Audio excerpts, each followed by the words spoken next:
This is the Dean Show. This is the Dean Show. This is the Dean Show. Bismillah, alhamdulillah, assalamu alaikum, peace be with you. Thank you for tuning in to another episode of The Deen Show. We have a very exciting show with you, with my next guest, Dr. Laurence Brown. We're going to be talking about a subject that sometimes is kind of heavy for a lot of people. A lot of people might get a little bit uncomfortable talking about religion, talking about something that's very important. What's the purpose of life? Why are you here in this world? Where are you going when you die? Death. It's a scary reality, but it's a reality. But you got a lot of weird things attributed to religion. But when you dig a little deep, you see that it has nothing to do with God. People attributing so many different superstitions. Buy this fairy dust and you'll float in the air. Buy this and you'll be safe. All of these things, you see the preachers and teachers out there propagating, and you know what? People are just sick of it. They're sick of being ripped off. They're sick of all the different things that now, you know what? It just doesn't make sense. But we're going to again try to make sense of it all here on The Deen Show. When we come back with Dr. Laurence Brown, we'll be right back. This is the Dean Show. This is the Dean Show.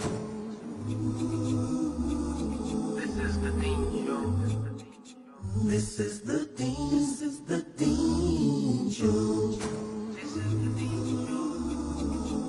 Dean Show. This is the Dean Show. This is the Dean Show. This is the Dean Show. This is the Dean Show. This is the Dean Show. This is the Dean Show. This is the Dean Show. Assalamu alaikum, peace be with you. Wa alaikum salam wa rahmatullahi wa barakatuh. Dr. Laurence Brown, back on The Deen Show. How are you feeling? Pretty good. Thank you for finding the time. People can go to TheDeenShow.com. You have your conversion story and other great shows that we've done with you. You have a PhD in religious studies. You have a DD, Doctor in Divinity. You were trying very hard to be a Christian. You used to be an atheist. Now you're one who's chosen consciously to surrender and submit to the one God. That's a Muslim. Defining these words I feel are very important. Now, you heard me open the topic. Religion is very heavy. People don't want to talk about it. You know what? Many things have been attributed to the religion. You know, people, I mentioned fairy dust. People are selling these statues, icons, you know, these amulets, and making money. It's become a big business. Preachers and teachers doing cartwheels. It's a big show, showtime, you know, a business. And you know what? It's corruption, and people are exploiting people, and people are fed up. They're sick of it. But do we blame God or do we blame the people? Truth being mixed with falsehood. People are fed up. What do you got to say about this, Dr. Brown? I guess to begin with, I would back up because you said people are sick of talking about religion. One thing I have to say is no, actually people are not sick of talking about religion. People are very happy to talk about religion as long as you agree with them. As long as they're talking about, you know, their brand of religion. But actually there are a lot of people who don't like to even be approached on the subject. They've become so sensitive, they've sort of withdrawn into a bit of a cocoon, and I think those sensitivities to a certain degree are understandable for the reasons you just mentioned. You know, people are tired of being woken up on Sunday morning by somebody knocking on their door saying, can we talk to you about the Bible? They're tired of being approached in different ways. They see or have seen with their own eyes how religion has been manipulated, how charlatans have used religion to misguide others. Charlatans, please, what do you mean by charlatans? Charlatans, basically confidence men, con men. You know? Con men? Yeah, basically people who are using religion as a tool by which to accomplish their worldly ends. Mm-hmm. They act like they're all pious and righteous while they're building a $5 million mansion on the donations of their followers, and they're basically ripping people off, as you said, ripping people off in the name of God. Now, you heard me mention fairy dust, and you heard me mention, and you just talked about it, manipulation, stealing people's money, telling them, okay, no, and you see a lot of this late night. You'll stay up one night and you come home and you feel something's missing. You might have just come from the nightclub. You might have just come from a breakup, and you sit home and now there's no one around. You got some peace of mind and you're reflecting because it's a rat race of life. But now you turn on the TV and there's someone trying to exploit you. They're saying, you buy this dust, we put it in an envelope, and we'll send it over to you for $9.99, and all your prayers will be answered. And now they attribute this to religion, and they attribute this to God, these superstitions, and all these other crazy ideas and gimmicks, and people just get fed up. What are your thoughts on this? You know, what can we say? I mean, we all know about this. There are a lot of you know, so-called holy things that are promoted in different religions, whether it's holy water, or whether it's an action such as faith healing, or whether it is something being sold as a sacred amulet, or something that will bring you good luck, or just selling prayers, basically. Selling prayers, yes. Yeah, and I think that we can just understand that, looking from a historical point of view, everybody out there knows that there have been times in history when religion has been used to justify wars, to justify persecution, to justify genocide, to justify all kinds of different atrocities, right, in the name of God.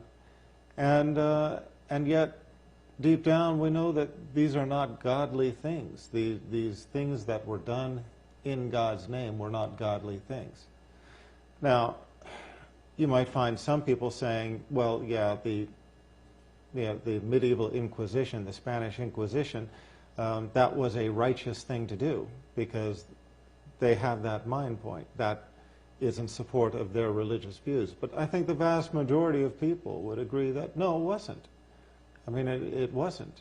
I mean, torturing and killing people just because you were intolerant of their beliefs, is that something that we see in the example of Jesus Christ? Is that something that we see in the example of Moses, Abraham, Ishmael, Isaac? It's not something that we see in the example of any of the prophets. So how dare somebody come up with that and say that they're doing it in the name of God? Mm-hmm. So although there may be some people who defend it because it fits their ideology, I think the vast majority of people agree that it was a crime, it was a sickness, it was genocide. And it doesn't matter whether we're talking about the Inquisition, it doesn't matter if we're talking about different religious wars, if we're talking about colonialism, if we're talking about slavery. I mean, slavery was founded upon a religious principle, the curse of Ham. Okay, the concept that one of the sons of Noah was cursed, and in being cursed, his people became people of color and became cursed to servitude. And on this basis, Christians justified the parasitic slavery that developed in the history of England and America. They justified colonialism, where they colonialized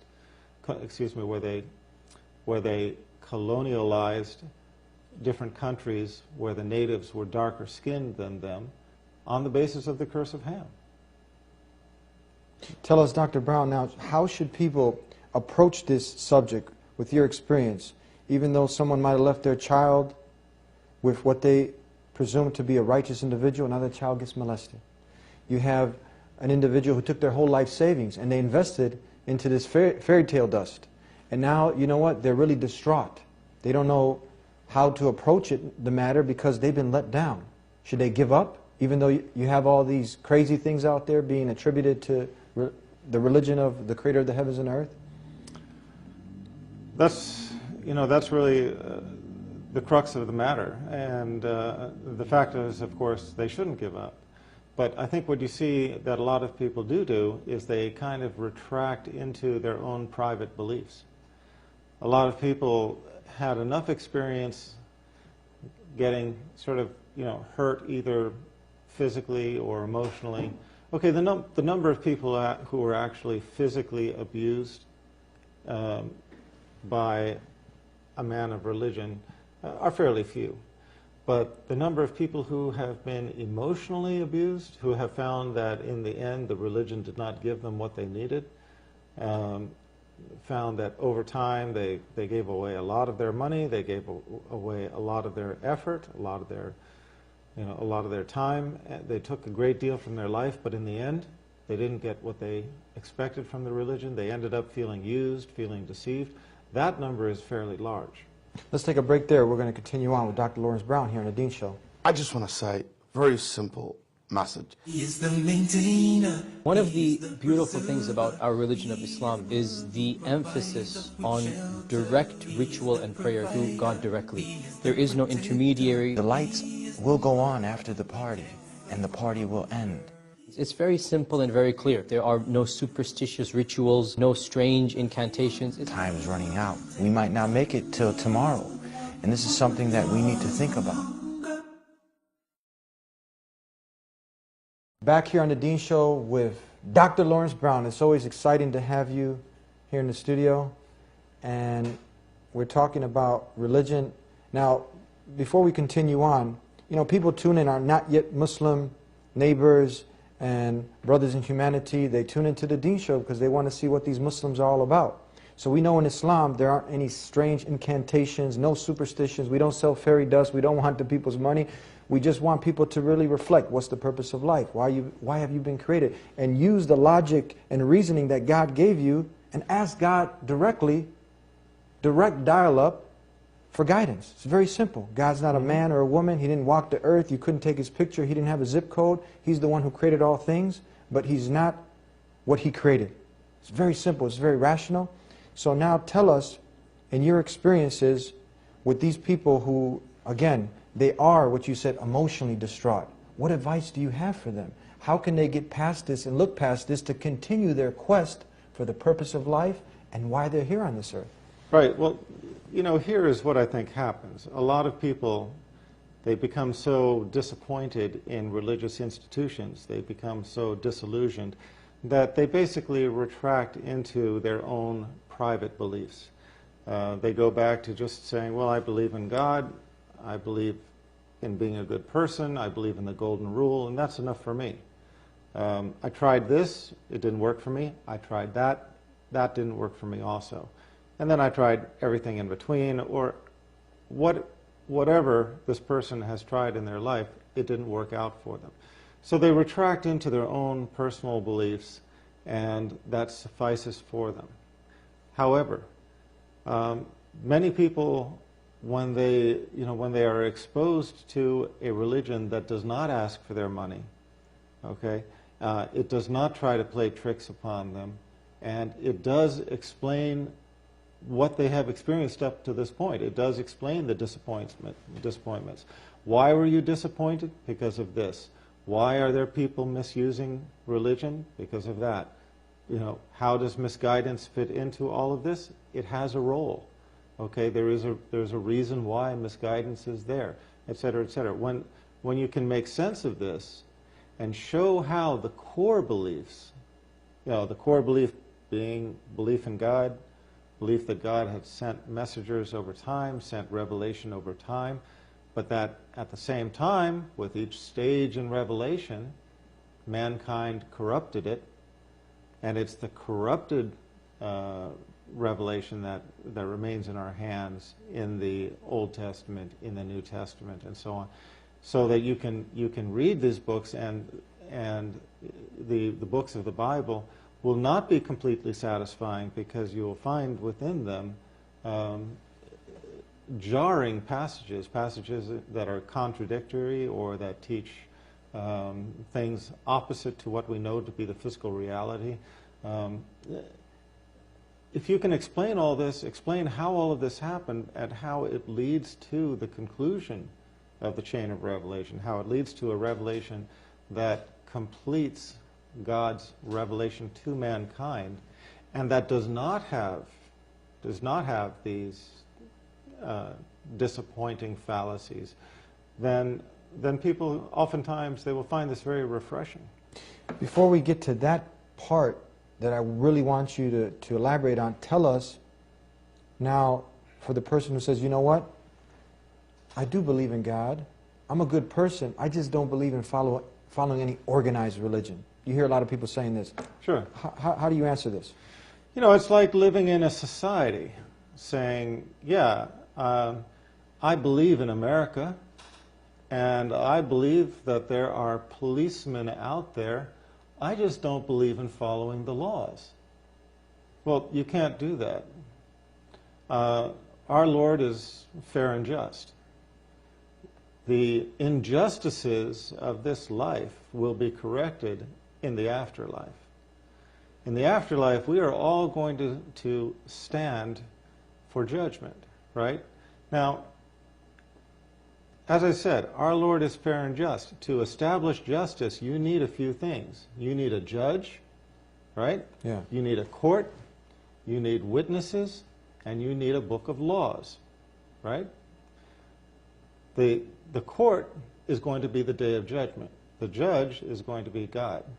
The witnesses are going to be the elements of creation that have witnessed everything that we have done, whether it is the angels that are observing us or other people, or even we will witness against ourselves. Okay? But in the end, the book of laws is what? It's the book of Revelation. Now that is what we're going to be judged based upon. If you accepted it, if you didn't accept it, if you did accept it, how well did you adhere to it, and so on. Okay?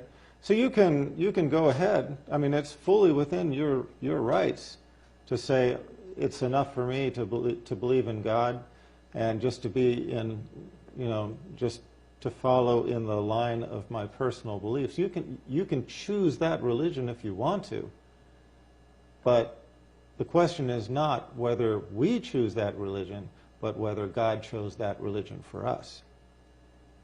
If you believe in God as one God, you have to believe that there is only one religion of truth. One. If there's one God, he's not going to write two laws. Not all Romes don't lead to Rome?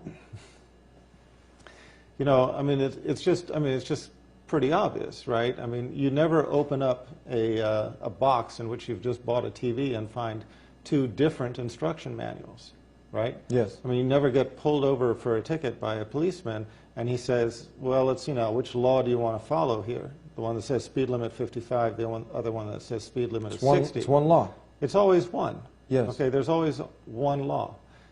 Our Creator is the creator of the heavens and the earth, right?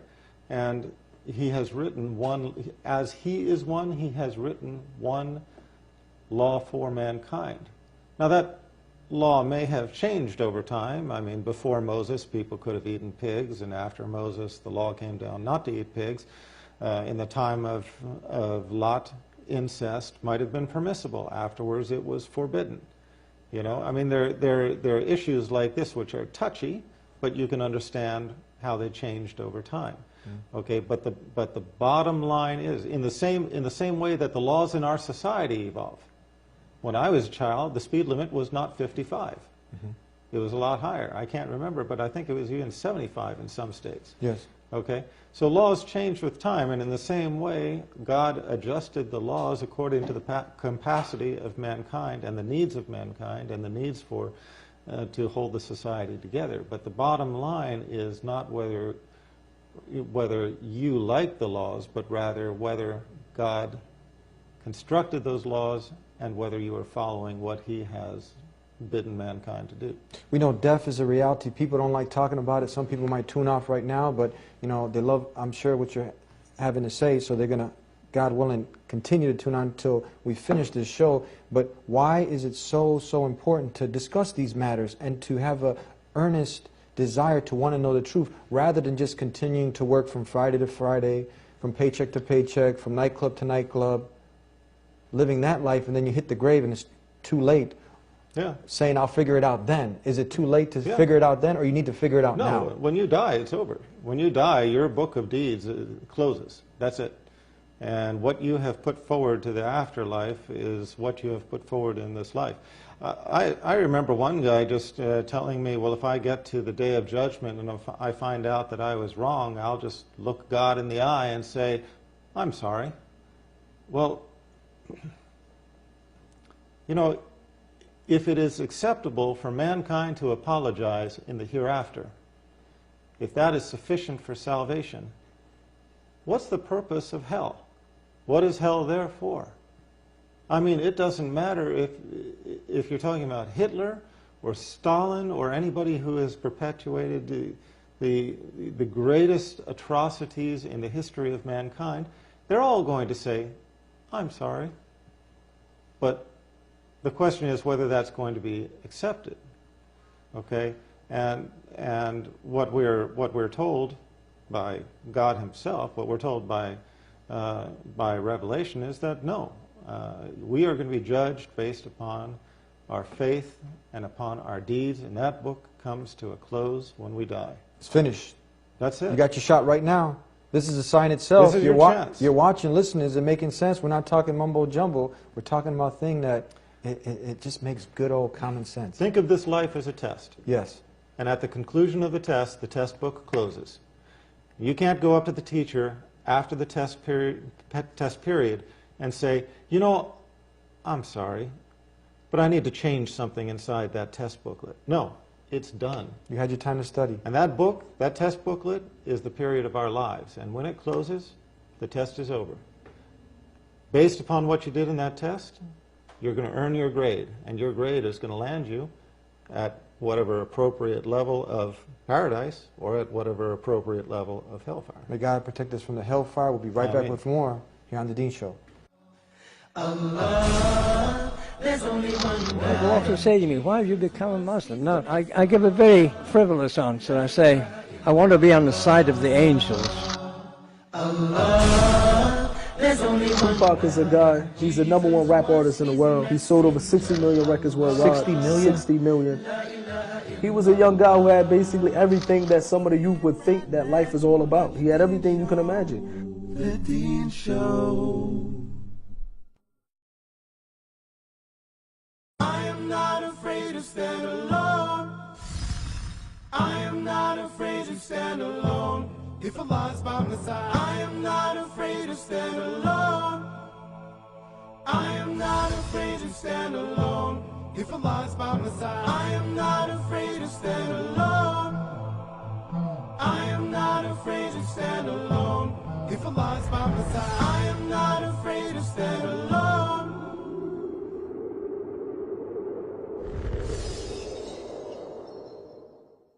Back here on The Dean Show with Dr. Laurence Brown, and we're continuing on a very, very important topic, and people can tune in every week. This is what we love talking about, and it makes good old common sense. Some people now, they just have a hard time letting go. They know that this Trinity doesn't make sense. They know that worshiping an idol doesn't make sense. Something in their very nature, in their inclination, something deep down in their very souls, they know it doesn't make sense. What these Muslims are saying, that there's only one God, you don't divide him like a pie, you give all acts of worship to the one God who's unseen. He's not a man or woman, but he's the creator of man and woman. That's the God we're talking about, the same God that Jesus, Moses, and all the messengers of God, they worship this God, we worship that one God, no intermediaries, no one between us and him, but they cannot let go of what their forefathers did. My great-great-grandfather, he passed this down to us, and they just have a hard time letting go, even though they know that it's not the truth. What advice do you give for them? Let go. No, look, you know, a lot of people learn about Islam as the last religion they ever learn about. And yet, when they do learn about it, they say, wait a minute. I mean, here's a religion that is teaching that God is one, that all of the prophets, including Jesus Christ, were men and prophets, that they bore revelation to mankind, but that revelation became corrupted, right? And it's the different avenues of corruption that have led to the way that religion is manipulated in this day, okay? But at the same time, there was a seed of truth in all revelation, and the truth was what I have just said, the oneness of God, the laws that he is conveying to mankind, and that for us to achieve salvation, we have to follow those laws.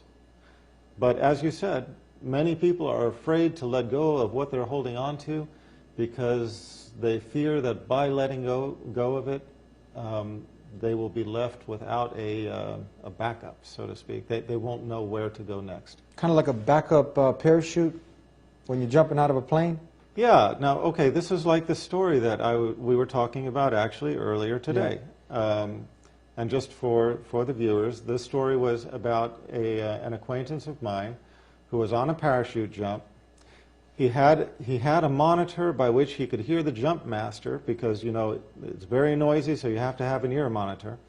When he jumped and popped his parachute, he didn't feel that jolt that you expect, right? Yes, yes. And at the same time that he looked up to see that his parachute was spiraling, right? It did not open. And at the same time, he heard the jump master saying, "Oh my God, he's dead, he's dead, he's dead." Because he's plummeting towards the earth and his parachute didn't open. And he said that at that moment, you know, the right thing to do is to pop your D-rings and release that parachute and then open your back up. He said that at that moment, that was the hardest thing to do, because you're just hoping and praying it opens, and you know that if you let it go, if you let that parachute go, and your backup doesn't work, then that's it for you. But he said that he summoned the strength, he let go of the parachute, he popped his backup, it opened, and he's alive to talk about it today. But the thing he said about that is that there have been a lot of people found dead on the ground without deploying their backup, and they went to the ground hoping and praying, open, open, open, open, open, and all the way to the ground until they hit. And that's how a lot of people are with religion. They're not willing to let go of something they know is not working for them. They know it's not working for them, but they keep hoping that somehow it will come through for them until the end. Then it's too late. Forget about it. Then it's too late. Now, people want to get a hold of you. They, like you were an atheist. You were trying hard to be a Christian, and now they can relate to you. They want to talk to you about atheism. They want to talk to you about some of your books. You got a few seconds. Please tell them how they can reach you. Please visit my website, leveltruth.com or eighthscroll.com. These are both websites relating to my books, my articles, my works, how I came to Islam. And as I said, you'll find a lot of my writings there. Click on the Contact Us button, and it will come to me directly. Thank you very much. May God Almighty, the Creator Allah, reward you for being with us. Thank you. Thank you. And thank you for tuning in to another episode of The Dean Show. Come back every week. We're here, same time, same channel. And just let it go. If it doesn't make sense, let it go. Move on to what makes sense. We're not going to force this beautiful way of life on you, but just reflect. If this made sense, that you worship none other but the one God, the creator of all that exists, if you can dig that, you can definitely dig the rest of Islam, which simply means to acquire peace by submitting to the owner of peace, the one God. We'll see you next time here on The Dean Show. Until then, peace be unto you. You have to pray as if everything depends on Allah, and it does. But you must work as if everything depends on you, and it doesn't. That's my point. You see what I'm saying, man? And I don't like that. I don't like us sitting here. What are you waiting for? What are we waiting for right now? What are we waiting for all these people to come to Islam? What are we waiting for? What are we waiting for right now? When they're going to come? They're going to come. Allah going to bring these people. Allah subhanahu wa ta'ala put in our hand the ability to do it. Now do your job.